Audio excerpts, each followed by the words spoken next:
トークトークイルボの日本語。文福茶釜。日本昔話。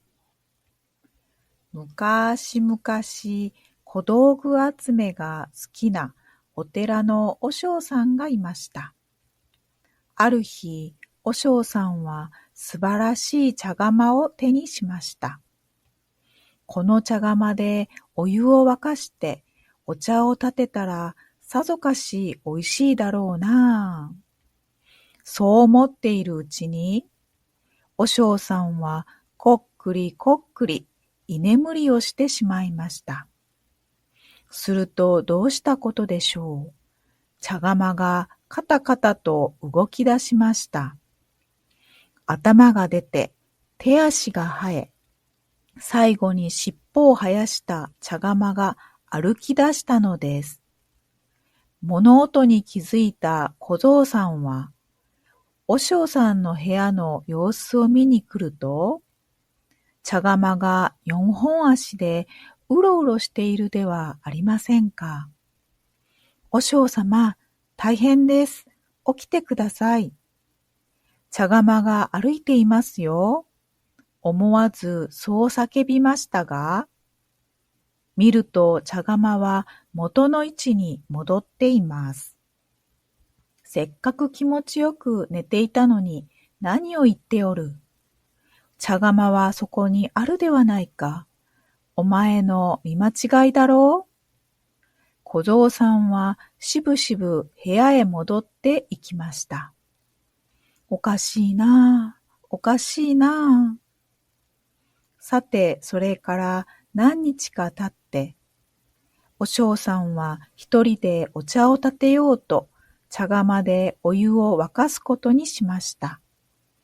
水を入れた茶釜を火にかけると、ブンブクブンブクあっちっちっち。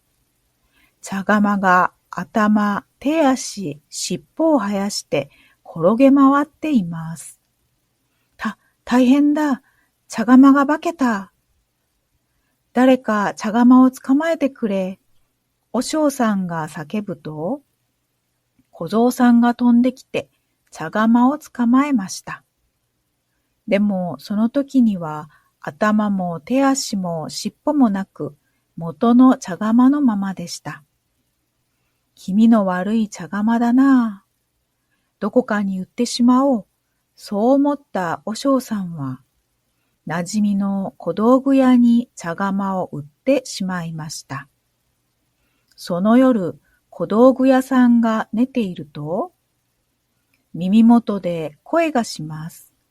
小道具屋さん、小道具屋さん。お前はさっきの茶釜。お前は一体何者だ？私は文福茶釜と申します。狸が化けた茶釜です。私をここへ置いてくださいな。もし置いてくださるなら、お礼に芸を披露して小道具屋さんの役に立ちましょう。ほう、それは面白い。それではお客が入る小屋を作ってください。茶釜がそういうので、小道具屋さんは小屋を作り、大きな看板をあげました。さあ、寄ってらっしゃい、見てらっしゃい。世にも不思議な動く茶釜が芸を披露いたします。ぜひぜひ見ていってくだされ。珍しい見せ物にお客さんたちはたくさん集まってきました。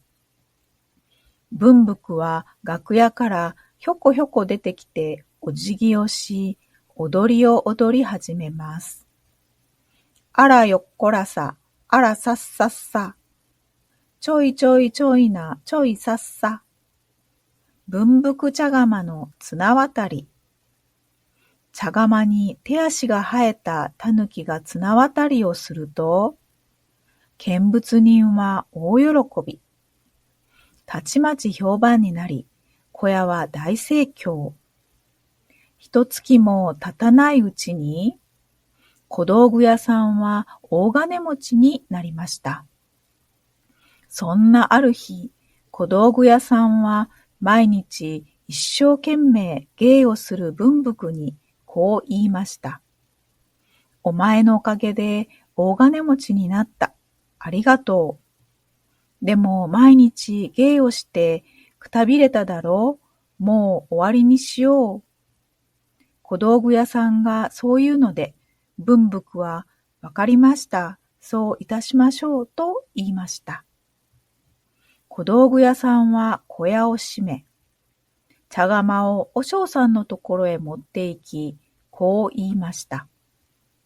こんなにお金持ちになったのもすべて和尚さんからこの茶釜を譲っていただいたおかげです。ありがとうございました。小道具屋さんは茶釜と儲けたお金の半分をお寺へ納めました。そして狸は文福茶釜と名付けられ、今もお寺の宝物として大切にされているそうな。めでたしめでたし。おしまい。